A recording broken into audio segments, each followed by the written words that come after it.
Бул көйгөйлөрдүн баарын айтып эле келатабыз. Керек деп бир жумада ушу 5 жолу ушундай талкуулар өтөт. 5 талкуу тең жалаң керек. Ошондой болуп атпайбы? Кыйналдык, жоголдук эле деген сөз да. Максат мырза, бир жол көрсөтүңүзчү, айтыңызчы, келгиле момундай кылалык деп.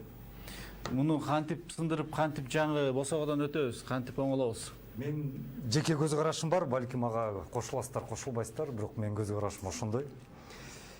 Мына мен кошулуп кетем мырзага. Улуу муун колунан келбей калды. Ачыгын айтыш керек.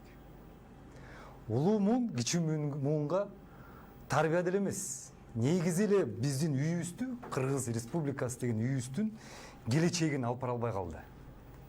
Буга чейинки болгон бийлик, ага чейинки болгон бийлик, мына азыркы учурда биздин 4-чү президентибиз болуп атабы?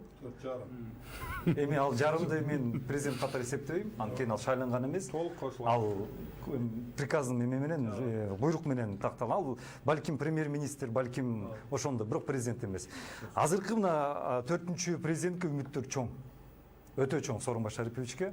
Мен да өзүм жеке терең ишенем. Азыркы учурда эскилердин колунан келбей калды, ачыгын айтышыбыз керек. Орустардын мурда бир 20-жылдын башында Лениндер бир айткан сөзү бар. Верхи не могут, низы не хотят депчи. Жогору жактар колунан келбей калды, астыңкылар каалабай калды деген сөз да. Мына азыр бул жерден жаш дейбиз, бирок биз жаш эмеспиз. Мен 42-ге чыктым. Сооронбай Шарипович өзү деле улуу муунда. Өзү да улуу. Эми ал кишиге мен эмне үчүн ал кишини өзгөчө карайм? Бул президент, бул ажоо, хан. Кыргызда ушундай келген салтусуна биздин мырзабызга да кошулуп кетем. Кандай болбосо дагы биз ажообузду караганбыз. Биз бий манаптар караган эмеспиз. Биз эң үстүндө ажоо. Чындыкты гана ошодон издегенбиз, бүт баарын тең ошодон издегенбиз. Азыркы учурда Кыргыз эли бир гана ажообузду карап турат. Парламент эмес, өкмөт эмес, губернатор, акимдер эмес, айыл өкмөттөр эмес, тек гана ажоону карайт да. Ушул жерде мен терең ишенем Сооронбай Шариповичке. Азыркы учурда кардиналдуу канды алмаштыруу керек. Мен азыркы программа айтпай эле коеюн. Мен мисалы Ордо саясий партиясынын мүчөсүмүн, бирок биздин программа жана айтпай эле коеюн.